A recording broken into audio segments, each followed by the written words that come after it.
Alright guys, so today we're talking about XO1, and this game combines two of my favorite things. Space and bowling balls. Really just the space part. And so, if you don't know what this game is, I don't blame you. It just got added to Game Pass recently. And so, what's the premise of this game? What do you do? And so, there was a mission to some planet. I really don't want to spoil anything, that's why I'm going to try to show as long clips of gameplay as possible, not show a lot of the planets off. I don't want to spoil anything because that's half the fun. So, at some point, something happens to a crew doing a mission in space, and Space Bowling Ball is going on a journey to figure out what happened. That's basically all I can say. Without spoilers, you start out on a relatively simple planet, and it's just a traversal type game, as you can see, right? You can mess with gravity, increase and decrease gravity. You can fly and glide and swoop down and all of that stuff. And all you do is get from point A to point B. And then the type of planet you're on will have different effects, right? At the beginning, it's just a normal planet, but later you'll have planets that are all water or all fire or have a bunch of wind, so you can't glide as much. Or at some point, they take your steering away, so you have to use just the gravity in order to get from point A to point B, and you have to use the hills right and all of that stuff. And so it's just a fun traversal game. It looks really good. It has a story. It's about space. I like space. And like I said, I can't say too much without spoiling it because that's half the fun. I don't want to show off too many of the planets.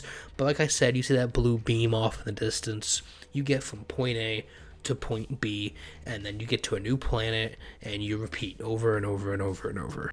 And speaking of that process, the game's actually surprisingly long. I expected 1, 2, maybe 3 planets once I understood the main premise and what you're supposed to do, but there's probably close to 10 planets in this game without spoiling anything.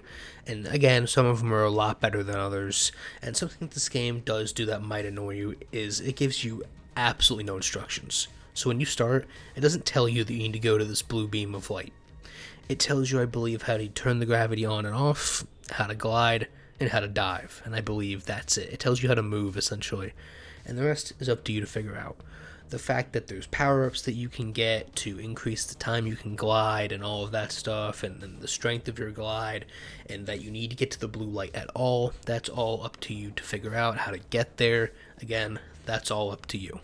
So the game really doesn't tell you anything other than the story elements here and there. Now, is it game of the year? Absolutely not. Is it really fun for something that's got added to Game Pass just to mess around and play in your free time? Absolutely. It's really good. It's really fun. It has a story which is unexpected, and obviously there are some negatives. Like the fire planet that I just showed off and the water planet that you're about to see. Those are two really good ones. There's also some really bad ones. There's some that they're just generic. Again, I don't want to spoil them, but they're just boring, right? Nothing special to them. They don't allow for a lot of speed. They're just boring, right? That's one of the problems. Another problem, and this is nothing that you can't fix in the settings, but the game is insanely loud. But again, that's something you can just fix in the settings, so not a huge problem there. The other big problem that, again, you might have with it that I kind of mentioned earlier is it doesn't tell you entirely what to do. Now, I've made it decent ways into the game, multiple sessions before this became a problem, right?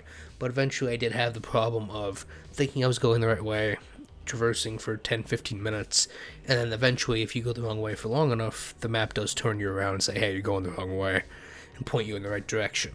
But I've only had that problem once so far, so for the most part it does a good job of making it fairly obvious where you're supposed to go.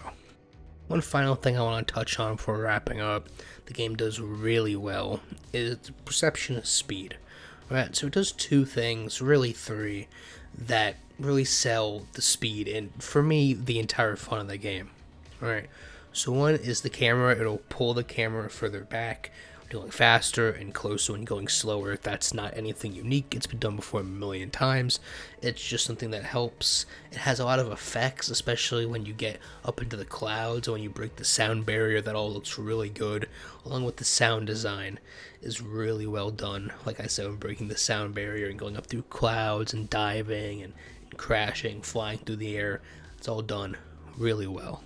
Like I said, I wasn't expecting to do another review immediately after the 10 or however many we just did, but this dropped, I played it, I loved it, so I thought I'd put it out there, let you guys know about it. You can go in, again, it's on Game Pass, so it's pretty much free.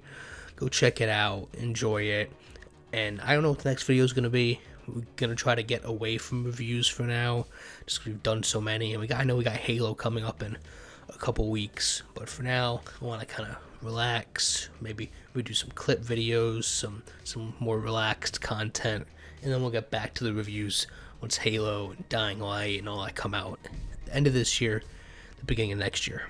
Hope you guys enjoyed this one, and I'll see you guys on the next one.